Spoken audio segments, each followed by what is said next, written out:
Museu Vivo e bem vivo para nossa história. Temos a honra de receber ele que é professor, mestre e doutor, Edson Fernandes. Edson tem formação em História e Pedagogia, é mestre em História Econômica pela Unesp Araraquara e doutor em História Social pela Unesp Franca. Edson é pesquisador e escritor. Seus livros: Lençóis Paulista conta sua história, em coautoria com Cristiano Guirado, Uma Vila no Sertão, Histórias Incomuns, Fronteira Infinita, Índios, Bugreiros, Escravos e Pioneiros na Bauru do século XIX, em coautoria com Luiz Paulo Domingues. E está lançando Tempos de Violência. E tem muitas pesquisas e artigos sobre a história de Lençóis e região publicados em jornais e revistas. Bom, então vamos conhecer com Edson Fernandes a história da formação do município de Lençóis Paulista. Bem-vindo, Edson. Olá, pessoal. É muito bom estar aqui no Museu Alexandre Quito, em Lençóis Paulista, participando do projeto Museu Vivo. Estou aqui para falar um pouco sobre a formação de Lençóis e, de modo geral, da região. Quando começa a ocupação da nossa região? Nas primeiras décadas do século XIX.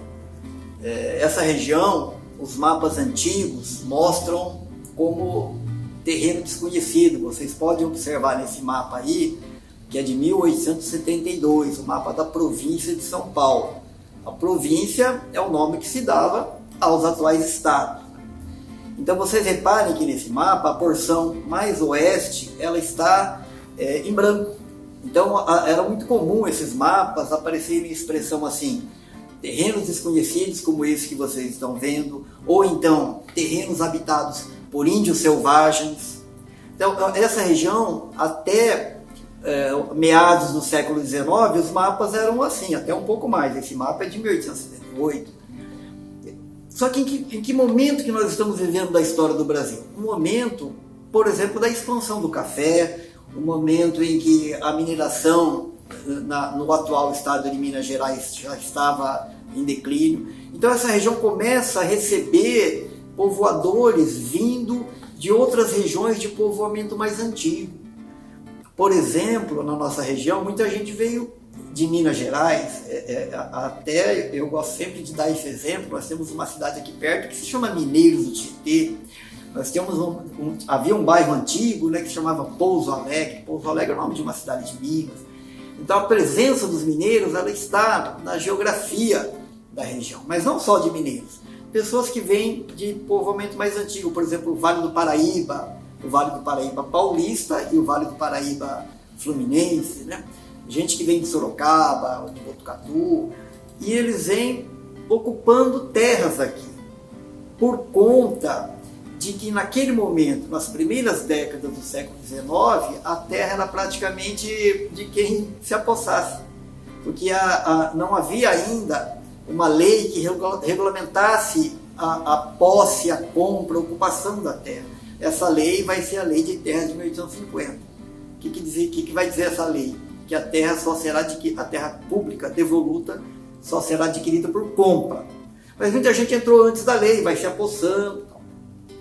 Em Lençóis, no caso específico de Lençóis, nós não tivemos um fundador. Alguém que chegou aqui com sua família e falou: vamos estabelecer aqui um povoado, uma vila. Não, a ocupação foi uma ocupação sem espontânea. As pessoas vieram dessas regiões mais antigas e elas vão formando assim sítios, roçados e formando o que a gente chama de bairro rural. O que é o bairro rural? O bairro rural é um aglomerado de sítios cujos donos tinham assim laços de parentesco. ou assim, o filho casa e aí ele vai se estabelecer numa terra que o pai deu ali mais próximo.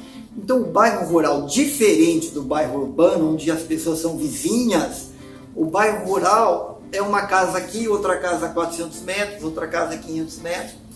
Por exemplo, um dos bairros mais antigos de Lençóis é o bairro da Fartura.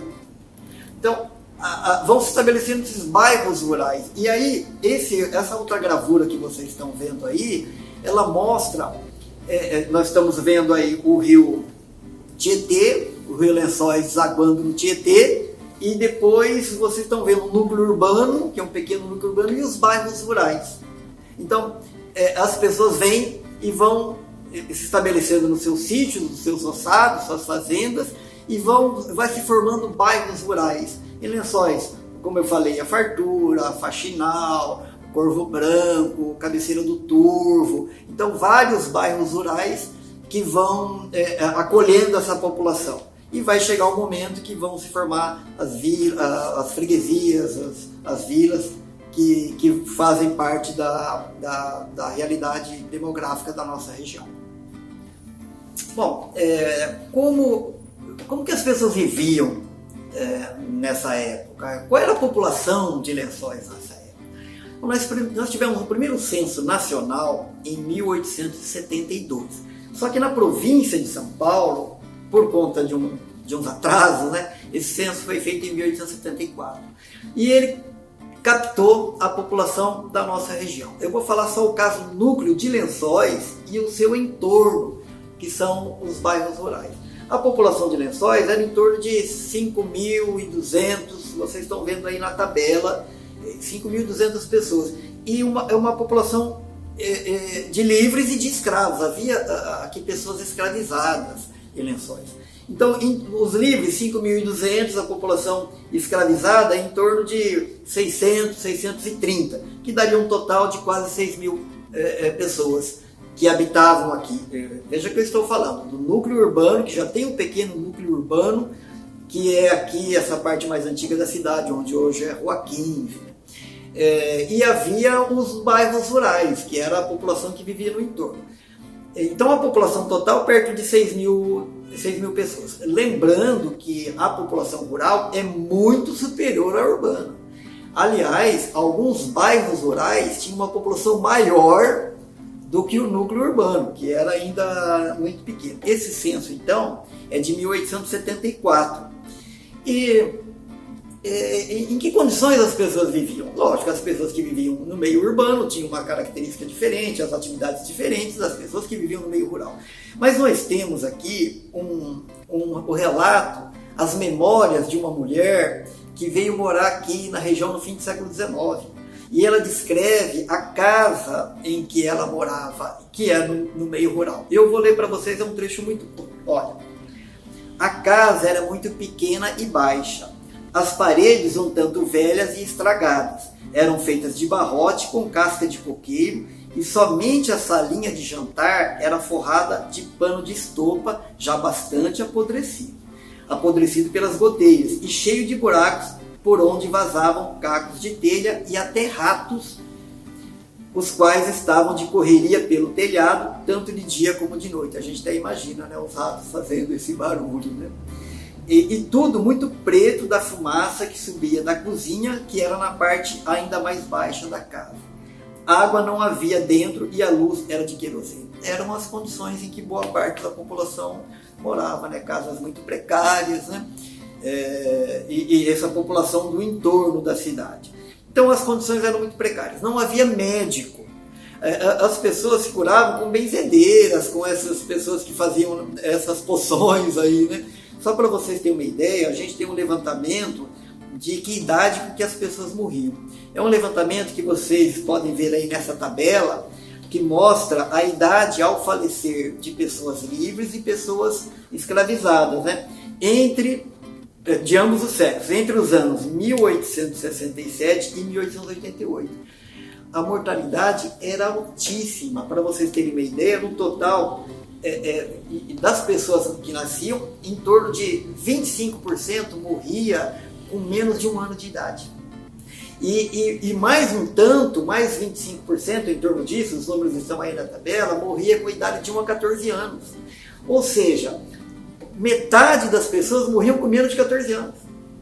Por conta do quê? Por conta da ausência de medicamentos de melhor eficácia e ausência de cuidados médicos, não havia médico. Então tudo isso é muito precário e doenças assim, muito comum, doenças do parto, as mulheres morriam do parto, morriam do mal de 7 dias. O que é o mal de 7 dias? A pessoa, nascia uma criança, a hora que corta o cordão umbilical, nem sempre o instrumento está bem esterilizado ou simplesmente esterilizado e começa a infeccionar, a pessoa morre de tétano.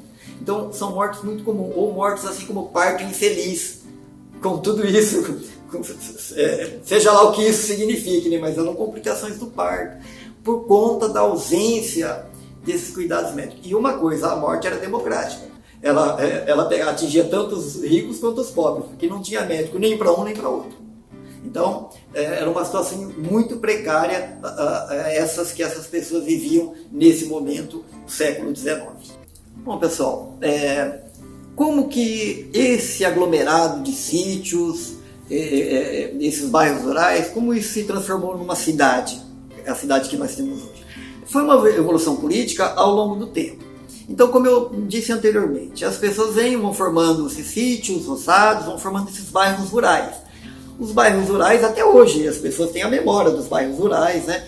Que era uma vida mais comunitária, uma vida de trabalho de mutirão, era uma vida em que se reunia em torno de uma capela. A gente tem muito na memória histórica da cidade a existência desses bairros. Mas aí, esses bairros, o que é muito comum no interior de São Paulo, eles evoluem politicamente para uma freguesia. O que é uma freguesia? Uma freguesia já é uma situação em que os moradores têm condições de manter um padre e manter uma capela, a gente chama de capela curada, porque ela mantém o cura, que é o padre, tem condições de manter o padre ali. Então aí já se eleva a freguesia, já há um núcleo urbano mínimo. Núcleo urbano mínimo, que no caso de Lençóis, como eu falei, era a Rua do Comércio. A Rua do Comércio hoje é a Rua 15 de Novembro. Então é esse núcleo urbano ali, tanto que a grande igreja, né, que é a matriz, que fica ali perto, né? Inclusive, as pessoas vêm no núcleo urbano, as pessoas moram perto do rio. E como que se dá a formação dessa freguesia e depois vila? Que alguns fazendeiros doam terra em honra a um santo ou uma santa, no caso de Lençóis, a Nossa Senhora da Piedade. Então eles dão uma parte de suas terras para a Nossa Senhora da Piedade, né? Doam para a igreja, e a igreja começa a lotear isso. E as pessoas vão morando, e muitas moram perto do rio, porque isso dá uma certa comodidade, né? O rio dá água, o rio dá alimento, e a gente pode jogar os dejetos no rio. Só que a igreja não pode ser feita perto do rio, porque há toda uma organização da igreja que estabelece onde deve ser construída. Não pode ser muito perto do rio, por conta de enchente, por conta das doenças, mas não pode ser muito longe. Por que não pode ser muito longe? Senão a pessoa não vai. Então, vocês repararem, a igreja matriz de Lençóis, ela não é nem muito distante e nem muito próxima do rio, é no local mais elevado, né? Então aí se forma uma freguesia, que já é então um núcleo urbano. Ela tem minimamente um núcleo urbano, com lojas de armarinho, lojas de secos e molhados, loja de ferragens, e a população vai se juntando. Aí chega no momento que a população se organiza para pedir que a freguesia seja elevada à vila. O que diferencia? A freguesia não tem autonomia administrativa. A freguesia é ligada a uma vila. No nosso caso, o Lençóis foi elevado à freguesia no dia 28 de abril de 1858, que é quando a gente comemora o aniversário da cidade. No entanto, ela ainda não tinha autonomia. A freguesia de Lençóis era ligada à vila de Botucatu. Botucatu já tinha sido elevado à vila em 1855. E como vila, Botucatu tinha várias freguesias no entorno que eram ligadas a ela. E Lençóis, então, era uma freguesia ligada a Botucatu. Aí, com a evolução do núcleo urbano, a população se organiza e pede que seja elevado à vila. E isso finalmente ocorre no dia 25 de abril de 1865. Boa parte dos municípios da nossa região comemora o aniversário na elevação à vila, mas a gente comemora na elevação à freguesia. Aí, com freguesia, tem autonomia administrativa. O que significa autonomia administrativa? O que significa vila na história de Bauru? No período colonial, vila tinha Câmara Municipal, cadeia e pelourinho. Pelourinho era aquele tronco que ficava geralmente no centro da cidade, onde amarravam os escravos, eles eram castigados, né? As pessoas escravizadas. Né? Então, no nosso caso, nós não tivemos pelourinho. Nós tivemos população escravizada, mas não tivemos pelourinho. Mas então, a vila, no nosso caso, significa ter uma Câmara Municipal e ter uma cadeia. Então, Lençóis adquiriu o status de vila no dia, então, como eu falei, 25 de abril de 1865. Com a proclamação da República, as vilas vão se tornar cidades, municípios, porque ainda não havia essa nomenclatura, não era comum. A nomenclatura era bairro rural, né, que tem essa população aí, como eu falei, vivendo em laços de parentesco, uma vida comunitária ali. Aí freguesia, que foi, no nosso caso, 28 de abril de 1858, quando a gente comemora o aniversário da cidade, e depois, 7 anos depois, é elevado à vila, 25 de abril de 1865. Aí, como vila, já tem, então, como eu falei para vocês, já tem uma Câmara Municipal que se instala no ano seguinte, 1866. Nós temos até hoje os livros de atas da Câmara desde essa época. Então, desde essa época, nós temos livros de atas da Câmara, né, que inclusive estão bem conservados. Então, como eu falei, vila tem a Câmara Municipal e tem a cadeia. Isso significa autonomia. Aí rompe com a vila anterior com Botucatu. Aí você precisa de toda uma documentação, elaborar um código de posturas, né, que vai caracterizar a vida da vila. Bom, como eu já tinha dito anteriormente, a maior parte da população nesse momento está no meio rural, vive nesses bairros rurais. E tem aquela parte da população que vivia aqui no meio urbano. No meio urbano havia as profissões, que são profissões tipicamente urbanas, né?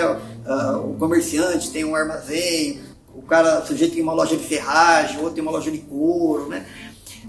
Ou a profissão do sujeito é carpinteiro, ferreiro, então, que são profissões assim, basicamente urbanas, embora tivesse também no meio rural. Ou o padre que ficava aqui no meio urbano, mas ia fazer a via sacra, batizando, realizando casamentos, por aí, né, nesse entorno rural.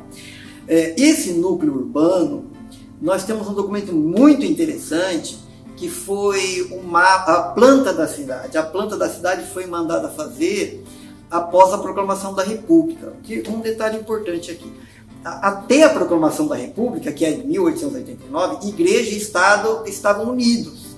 Então, esse território, o centro aqui, inclusive onde está hoje o Museu Alexandre Quito, eram territórios que pertenciam à igreja, porque os fazendeiros doavam para a igreja, como eu falei para vocês. Só que quando proclamou a República, houve a separação de igreja e Estado. A gente chama isso de laicização do Estado. O Estado se tornou laico.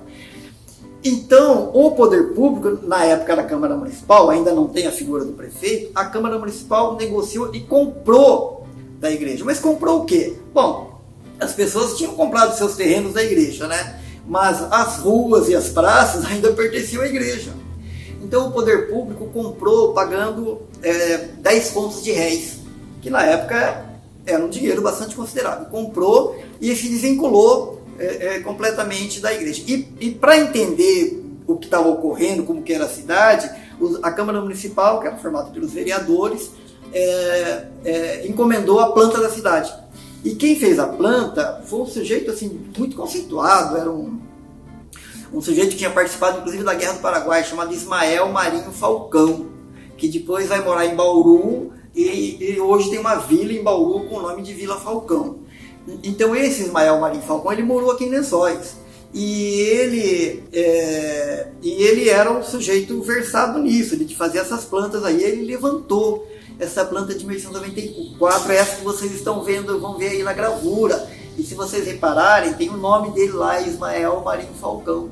E aí, é uma planta muito interessante, é de 1894. Ela está, inclusive, hoje... obviamente, as condições dela são meio delicadas, mas dá muito bem para ver por exemplo, que o Rio Lençóis tinha um outro percurso. O Rio Lençóis corria um trecho dele onde hoje é a rua 25 de janeiro.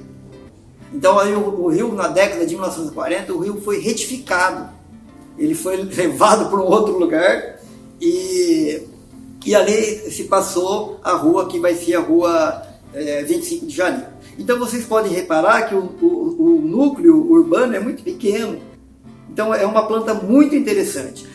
Aí morava essa população urbana, mas a população rural, como a gente já citou outras vezes, a população rural era maior. E quando que essa população rural vinha para a cidade? Vinha, por exemplo, fazer compras de fim de semana, ou vinha para batizar, ou vinha para casar, né? Então as pessoas, inclusive, as pessoas falavam, né? Vamos para a vila, porque a vila era aqui. Então vamos para a vila. Aí vinha, fazia a compra, às vezes emendava, se tinha parentesco aqui, ficava aqui, fazia a compra e já ia embora, ficava no domingo e ia embora uma segunda-feira. Ou os grandes fazendeiros que tinham fazendas, mas tinham casa aqui no núcleo urbano, então eles vinham para cá. Ou vinham a pessoa vem para registrar, para avisar que morreu fulano de tal, né, que, num bairro tal, que fica inclusive enterrado por aí. Né? Havia alguns cemitérios na região, nesses bairros que tinham uma população maior. Por exemplo, a gente tem um cemitério aqui, era um bairro chamado Tapera Queimada, havia um cemitério ali, então outros cemitérios espalhados por aí. Então essa população rural vivia assim, nessa condição. Muitos demoravam para vir na vila. As pessoas nasciam, ficavam lá, passavam boa parte da sua vida sem conhecer a vila, e outros vinham nesses momentos, às vezes momento de festa, momento de quermesse, e nesses momentos em que eles precisavam de um serviço que só tinha no meio urbano, que era o serviço de registrar, os registros paroquiais, nascimento, casamento e óbito, ou uma loja, né? Então essas pessoas vinham para fazer esse comércio e depois voltavam para o seu meio rural. Bom, estava falando daquela planta da cidade, né?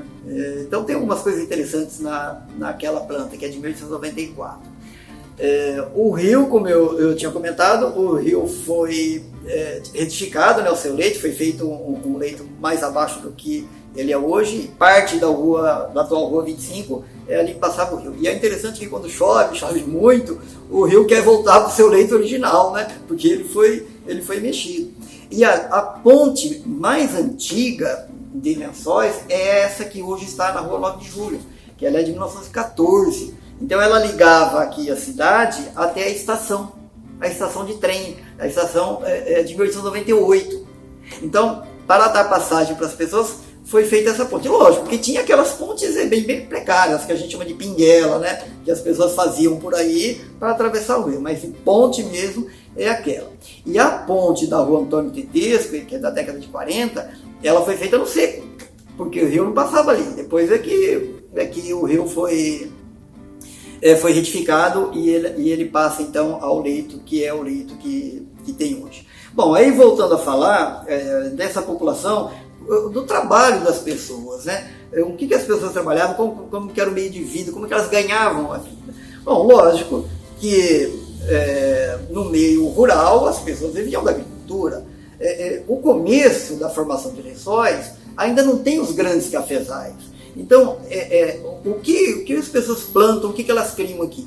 Como muita gente é de Minas, eles trazem essa cultura mineira. Então eles criam porcos, eles plantam milho. O milho era uma alimentação muito importante, tanto para o ser humano quanto para o animal. E o milho é uma planta de ciclo vegetativo curto, né? Então em pouco tempo você planta mandioca. O café, inicialmente, ele é plantado assim, como uma experiência, em pequena quantidade. Não dá para a gente imaginar que o fazendeiro falou, tem a turma lá na área mais antiga está plantando café, vamos derrubar tudo que nós temos e vamos plantar 20 mil pés de café. Não, as pessoas plantam 2 mil pés, 3 mil pés, eles fazem uma experiência, se der certo, eles vão aumentando. Então, o que essas pessoas do meio rural, e a gente tem aí, vocês podem ver, as condições em que elas moravam. Nós temos aqui fotos de algumas casas, casas típicas do meio rural. Então, as pessoas plantam milho, plantam algodão, elas plantam mandioca, elas criam porcos, criam obviamente galinha, que são aquelas aquilo que dá para se criar de maneira mais fácil, né? Os porcos são criados soltos, as galinhas também. Né? Então as pessoas vivem disso. E no meio urbano? No meio urbano são atividades urbanas, como a gente já falou, vive de comércio, vive de serviços. Por exemplo, tem funcionário da Câmara Municipal, tem o funcionário, quando começa a ter cartório em Lençóis, que já é na década de 1870, tem funcionário do cartório. Então já começa a ter essas profissões urbanas, aí começa a aparecer advogado, né? Aí começa a aparecer, como eu falei, o sujeito vai lá e monta uma loja de ferragem. Então são típicos profissões urbanas. Então vocês estão vendo uma série de fotos aí, que algumas fotos são casarões do meio rural, aqueles casarões bonitos, sobrados, né? Alguns muito chiques, né? E as casas mais simples do meio rural, né? E no meio urbano as pessoas têm as suas casas, que são casas assim, vocês podem ver as ruas mais antigas das cidades do Brasil são ruas estreitas, rua 15, e as construções são uma ao lado da outra. Era assim que era construído. As ruas são estreitas porque não havia assim, um planejamento. A rua não foi feita para passar carro nem ônibus. Essas ruas eram feitas para passar cavalo, carroça. Então elas eram muito estreitas, né? De modo geral, eu queria também falar sobre a questão da educação. Não havia escolas, tudo era muito precário. Há professores, mas escolas improvisadas. O primeiro prédio que foi construído para ser escola é o grupo escolar que se chamava Grupo Escolar de Lençóis, que hoje é o Esperança de Oliveira, que é de 1914. Foi o primeiro que foi construído para ser escola. E vocês reparem, ainda hoje ele é um prédio impressionante. Vocês imaginem isso em 1914. Ele alterou a paisagem urbana da cidade. Alterou, por quê? Porque era uma construção muito imponente, e se vocês repararem, nas nossas cidades, o primeiro grupo escolar sempre é uma construção imponente. E eles são dessa época, porque eles são do período republicano. A proclamação da República entendia que alfabetizar a população era uma maneira de fazer o país desenvolver. Então, se você pegar o de Agudos, Coronel Leite, 1913, se não me engano, de Bauru, onde hoje é o Colégio São José, na Rodrigues Alves, 1913, em Botucatu, 1898, se não me engano, século XIX, é um prédio também imponente. Então os grupos escolares eram construções que impactavam o meio urbano. E você tem o caso de Esperança de Oliveira. Mas a maior parte da população continua analfabeta, principalmente entre as mulheres. Então o analfabetismo era muito grande. E outra coisa que eu acho importante frisar, que a partir de 1890, 1889, 90, começam a entrar os imigrantes. Aí já causa uma transformação, né? Não só econômica, como cultural na cidade. Gente, eu acho que deu para ter uma ideia de um panorama, né, da formação de Lençóis. Eu espero que vocês tenham gostado e agradeço a presença, a atenção de vocês com esse projeto maravilhoso que é o projeto Museu Vivo, e estamos falando aqui do Museu Alexandre Quito de Lençóis Paulista. Muito obrigado.